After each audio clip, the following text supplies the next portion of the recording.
and welcome to the D&D Cafe. Hello everybody and welcome back to D&D 101. This is Logan from Coffee Cup Studios here at the D&D Cafe. And in this episode we're going to be going over how to make a character sheet. So right now I'm going to flip over to our character sheet here. As you can see, this is your kind of standard D&D character sheet. We're going to be kind of walking through how to fill this out in every step kind of as we go along here. So we're going to start out by rolling our stats. Now the way I like to do this is I roll 4d6 and then drop the lowest roll. So for an example, I would roll these dice. So we're going to have a 5, a 4, and 2 2s. And I would drop one of the 2s. So this roll is going to be 4 plus 5 is 9. And then 11. So this roll would be an 11, and I would record that here in my character sheet. So that's going to be our first roll. So we got to do this 6 times, 1 for every stat. And then I'm going to go over kind of what these stats do and kind of how the modifiers work and how that applies to rolling. Oh, and here comes the cat to come help. Ooh, maybe not. All right, so our second roll. Okay, so we're going to go 3, 2, 2, and drop the 1. Okay, so this is 3, 5, 6, 7. This is a 7. So I'm not sure. Some DMs will let you keep low rolls, and others will let you re-roll it if it's below a certain number. The way I do it is if it's below, or if it's equal to, I guess if it's below an 8, I will let you re-roll it. So since this is a 7, I'm going to re-roll this one. Oop, we'll re-roll that one too. All right, so this one's a bit better. We have a 4 and 2 3s, which is going to be 10.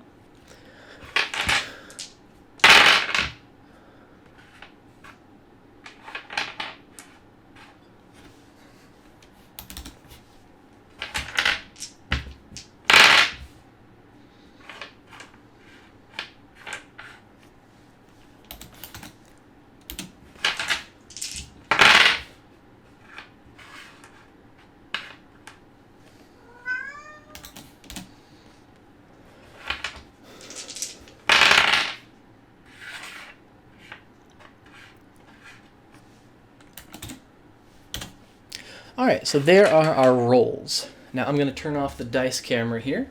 So now first of all, before we even do anything with these rolls, we need to kind of go and check what we're going to be doing here.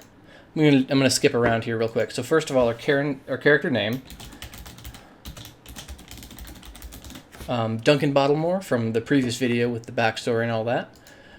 The class is going to be a bard, and our level is going to be 1. The race we chose in the last video was Halfling. And then we will get to these later. Alright, so flipping to our page about the bard here in the player's handbook. If you scroll down, it's going to have a little blurb called a quick build. Now, this will kind of show where your stats generally need to be. So, for a bard, our highest stat needs to be charisma. Next highest needs to be dexterity. So if we just kind of go back here, we're going to put our highest in charisma.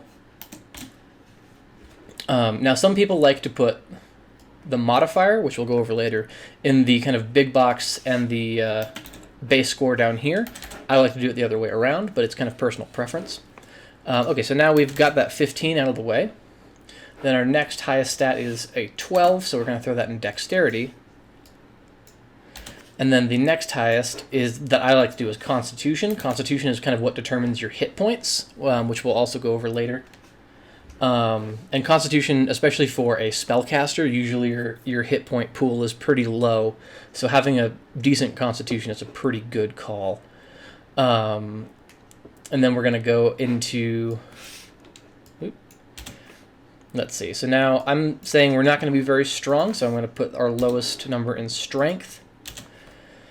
And then these ones are kind of a toss-up. Kind of you have Intelligence, which is what you gain from kind of studying and research and things like that. And then Wisdom, which is kind of your common sense and skills you learn as you kind of go along. So I'm going to say we're a little bit better in learning and we're not so great in common sense. Now, before we even go into the modifiers and things like that, we need to flip over to our halfling, because each race gives you certain little pluses and minuses and bonuses and things like that. Like, here we go. So just for being a halfling, our dexterity increases by 2. So we should go back to dexterity here and add 2 to that. So now we're at a 14 for dexterity. And then we have the choice between either a stout halfling or a lightfoot halfling, which are both sub-races. Now, since we are a bard, we need a high charisma score. So I'm going to go for a lightfoot so we can get a little bit more of a boost to charisma. So that's going to be a 16. I got to let the cat out real quick. Okay, so now that we've got all of our racial bonuses included in our stats, what I like to do is I like to jump to the ability score modifiers, which is what will go in this little box down here. This can also be found in the player's handbook. And what we need is this little chart down here. Now, if we look back at our rolls, our highest roll is a 16. So if we reference the chart, it's a +3. And then so on and so forth. And I will get into kind of what these do later in the video. All right, so now that we've got all of that, now what we need to do is look into kind of what these are. And these are determined by your background and by your class. Okay, so what we're going to do first of all is if we look at background, so since if you read the last video, I've kind of highlighted some of the important parts here from the backstory I pre-wrote for Duncan. Let's flip back here real quick. So I'm going to say, since he performed around his town and things like that, his background is entertainer. Now, if we flip to the background section of the player's handbook, this kind of gives a kind of little description of what this is like, and then it also gives you various proficiencies and equipment. So our proficiencies are acrobatics and performance. So if we go back here, we can put in little dots next to acrobatics and performance. Going back here, we are proficient in a disguise kit and one type of musical instrument. So where I would put that would be down here. So I would put, and from his backstory, we can determine that his instrument is a violin. And I would just put that in attacks and spellcasting. You could put that in either an equipment or something like that, but this is where I'm going to put it for now. And then we can kind of go into a little more detail and things like that. This also gets into personality ideals and things like that, but I'm going to get into that a little bit later. So I'm actually going to flip over to class. And now that we are in class, we can also see the proficiencies given by class. So in skills, it says choose any 3, and in saving throws, it says dexterity and charisma. So real quick, we're going to go back to here, and right here it says saving throws. So we're going to put a little dot in dexterity and charisma. And then for skills, it says choose any 3. So what I'm going to go is, since Duncan grew up kind of on a farm near a forest, as according to the backstory, I'm going to say he has advantage in nature as well as survival. Anyways, yeah, he has proficiency in those, and then we get to choose one more. And a good one to always kind of have is either insight, perception, or persuasion. And since we are charisma based, I'm going to go with persuasion. Now if we flip back here, if we go down to this kind of big chart here, I'll go over most of this stuff later, but we are currently first level. And kind of what we need right now is proficiency bonus, which is a +2, meaning if you are proficient or have the little dot in something, you get a +2 to that.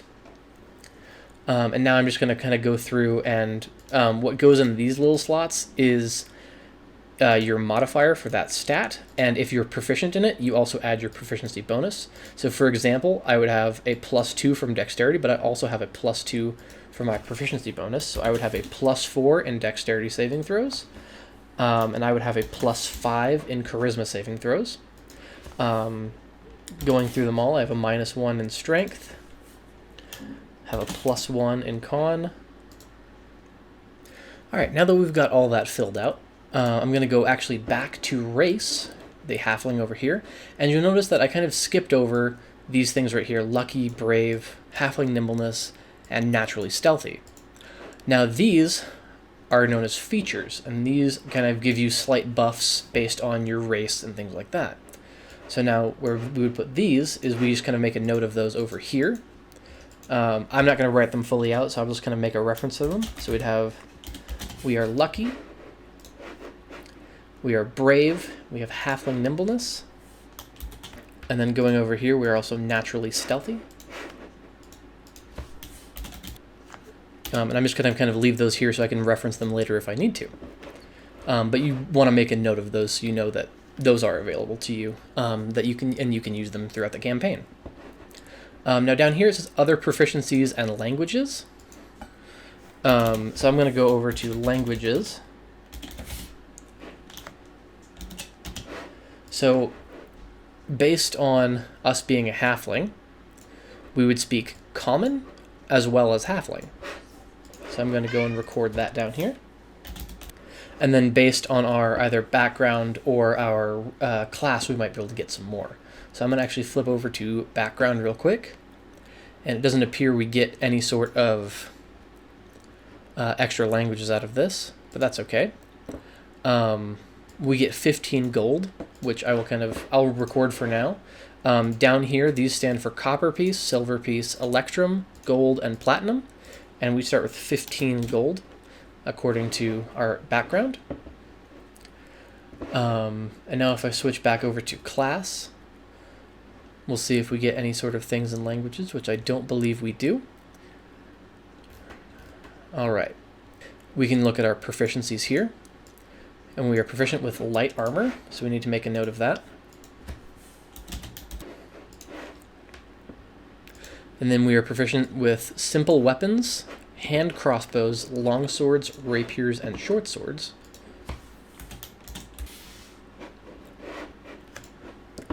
And then we also get to choose 3 musical instruments, but based on my background and backstory and things like that, I'm just going to leave it with the violin.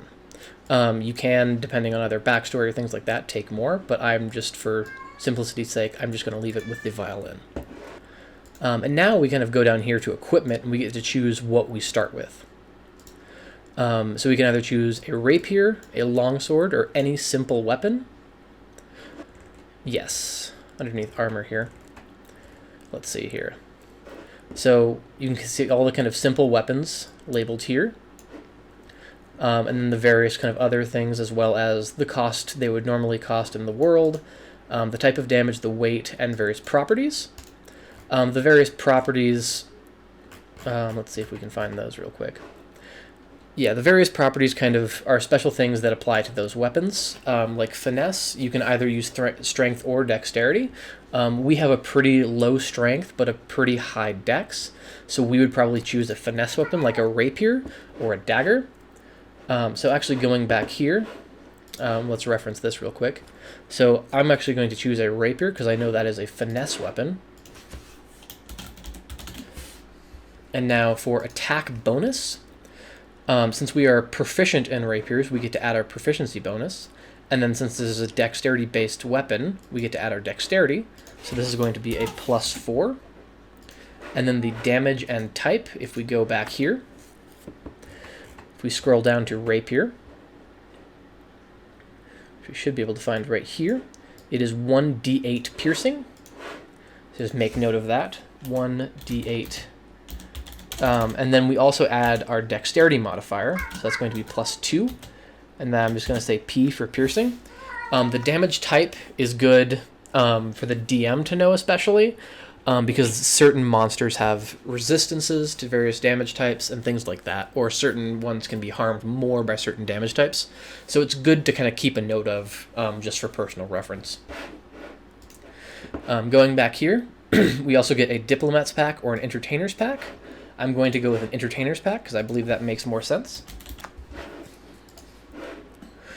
We get to choose a lute or any other musical instrument. We already chose a violin. And then we have leather armor and a dagger, so just note that. I know that a dagger is a finesse weapon as well, so I'm just going to add +4 to that. The damage for a dagger is 1d4. We would add our dexterity, and I believe that is also piercing damage. We also get leather armor. Now what that refers to, what armor refers to, is going to be our armor class. So we are proficient with light armor, and we have leather armor. So going back to here, if we scroll up back to armor real quick, here are the various kind of armor types and things like that. We have leather armor, so that gives us an armor class, or AC, of 11 plus our dexterity. So going back here, our armor class is going to be 11 plus our dexterity, which is 2, so we're going to have an armor class of 14. Going right next to that, initiative. Our initiative is just our dexterity modifier, so we would have +2. Oh, my cat is coming here to help. And what initiative is basically it determines the order of combat. So at the start of an encounter or combat, the DM will say, everybody roll initiative. And based on your roll of a d20, it determines the order that players go in. And this is good because you have a +2 to whatever you roll in that d20. Now, speed is determined by your race. So if we flip back over to Halfling real quick, it'll say speed right here. Our walking speed is 25 feet. So we're going to say our speed is 25. And that refers to how far you can move in one round of combat. All right, now going to hit points. First, we need to record our hit dice, or hit die. All right, and now that we're looking at Bard, we can find our hit die. Our hit die is 1d8. So I'm just going to record that here real quick. 1d8. And then our total is equal to our level. We are first level, so we have 1. Hit dice are important because during a short rest, you can use your hit dice, which you replenish during a long rest, to kind of restore HP. Now for HP at first level, there are special rules, hit points at first level. It's going to be 8 plus Constitution modifier for a Bard. Every class will kind of have different hit dice and different conditions at first level. So we are first going to go back here, and our Constitution modifier is 1.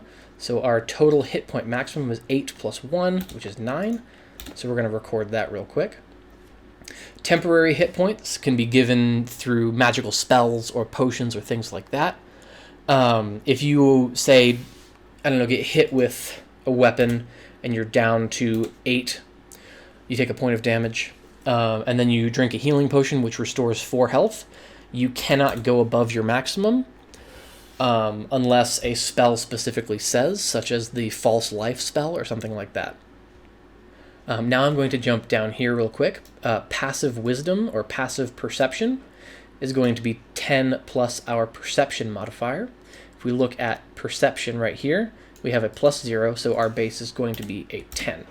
Now, a passive perception is simply kind of what you notice kind of without really paying strict attention to something. So this is like if you're walking through an alley and there are, I don't know, assassins on the rooftop, how likely are you to notice that without actively investigating an area? Or say you're on watch at night, and it's kind of how likely are you to notice an encounter kind of going on. So now I'm going to talk about alignment. Now alignment is interesting because alignment, you can either base alignment off of kind of your general race alignment, which says most halflings are lawful good and things like that, which I mean is an okay place to start. I actually like to leave it blank until I've played my character for a little bit, because alignment can kind of change. Alignment is basically how your character acts and things like that. So are you kind of more likely to think for yourself and think only of yourself and kind of do whatever it is to benefit just you? Or are you likely to kind of put others before yourself and things like that?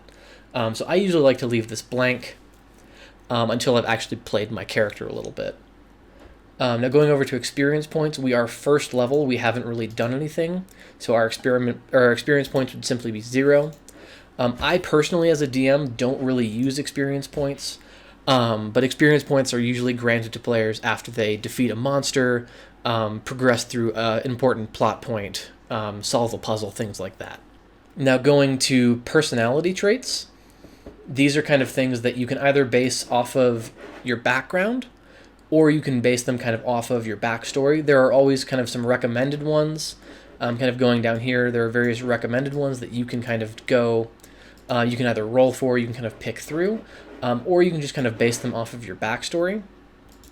Now, based off of my backstory, if we flip back over to that real quick, I kind of highlighted that he's always kind of optimistic and positive, which is something you can record kind of in personality traits, is optimist.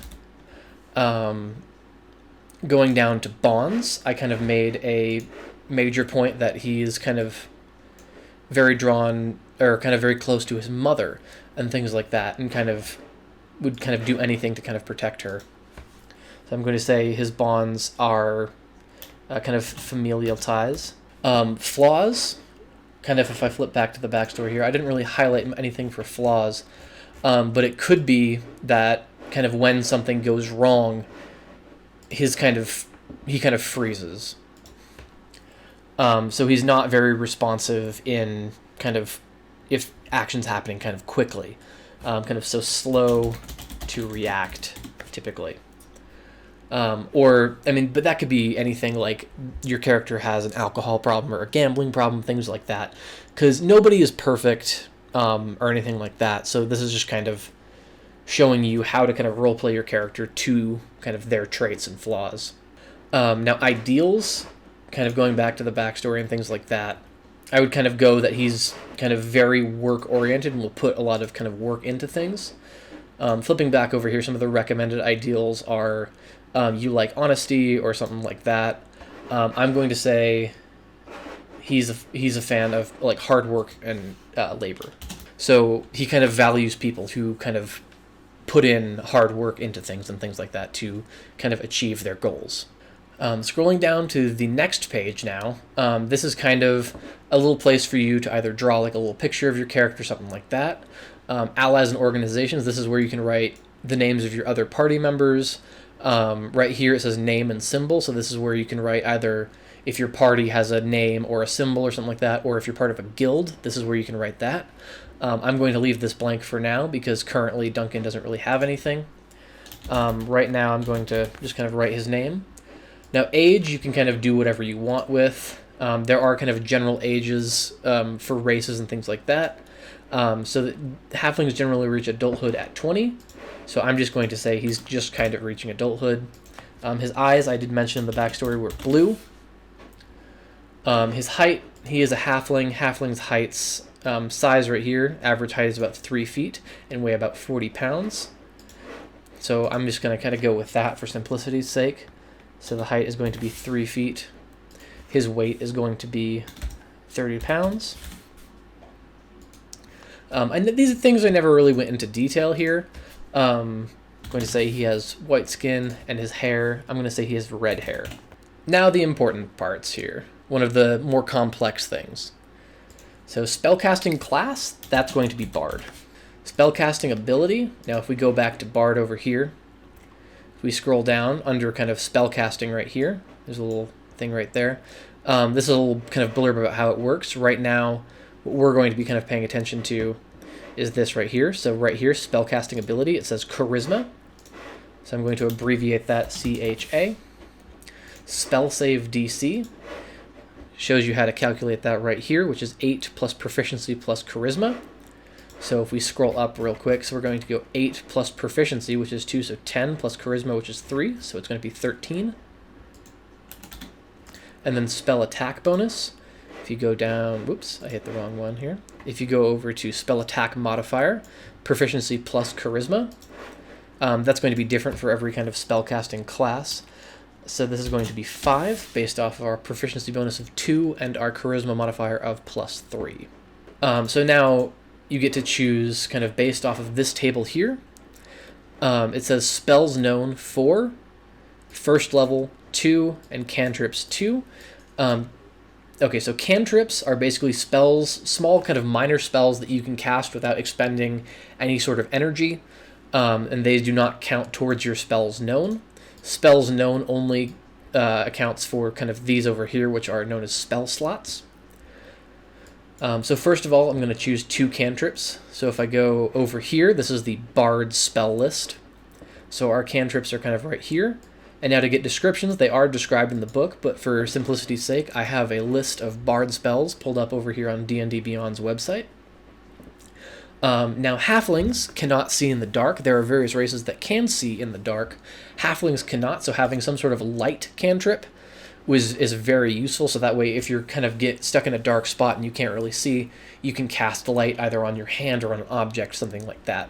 And this is really nice because it kind of gives a little blurb about how the spell works, duration, things like that. So I'm going to go down here and I'm going to say light for one of my cantrips. And then I usually like to write like a little description here. Cast light on an object. You can also put like the range and things like that. Kind of a little blurb to kind of help you remember, unless you have another resource to kind of look things up on. And then Mage Hand is another useful spell, and I kind of alluded to that over here. It seemed that an invisible hand was playing the strings. And what Mage Hand does is kind of creates this spectral hand that allows you to kind of do various things. Here's the little description here. This is kind of useful for opening doors and things like that. And then you have a little bit of room to write a little description of it. Now this is kind of where it gets a little bit tricky. This kind of goes into, so how many spells do you know, and then how many spell slots you have. We are simply first level, so we have 2 first level spell slots, so I'm going to record that here. Spell slots total, 2. Spell slots expended, this is how many, so say you, cast a first level spell, this is where you would kind of write that down. This is basically the equivalent of mana in like a RPG video game or something like that. It's kind of the limit of your, like how many spells you can cast per day. So if we go back to Bard actually real quick, so we know 4 spells, and we have 2 first level spell slots. So if we go back here, we can choose any 4 of these to know, but we can only cast a maximum of 2. But this is kind of good because it gives us some kind of room to play around with and things like that.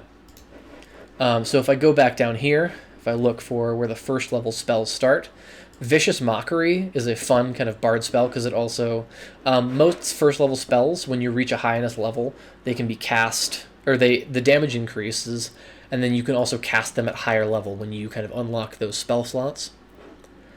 So this kind of gives a little bit of a blurb. So basically, you just kind of, basically you mock an enemy and they take psychic damage. It's quite a fun spell to use with the room to write the little blurb. As a bard, you don't need to worry about this prepared over here. This applies to wizards and things like that.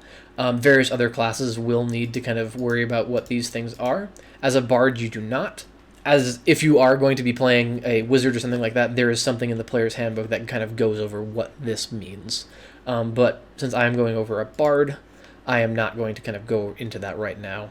So if we go back here, having a healing spell is quite good. So I'm going to take Cure Wounds, especially if you don't have a healer in your party. If you do have a healer in your party, it's still nice to have additional spells just in case they run out of spell slots or something like that. So I'm going to take Cure Wounds. And there, as you can see, there are quite a few spells that you can choose from. This list over here doesn't have every spell in the game because there have been quite a few expansions. And because of this, using a website like D&D Beyond is actually quite handy because this has spells from every expansion. I guess Fairy Fire is a fun one. That more highlights invisible enemies and things like that. I guess if you kind of double click, you get to see a little bit more of a blurb. I didn't mean to actually do that though. Sleep is a fun spell. There are various. I'd recommend just kind of looking through these before picking them. Since I have played D&D before and I have DM'd a few sessions, I kind of know the gist of what most of these do. Disguise Self can come in useful. That kind of depends more on your DM though.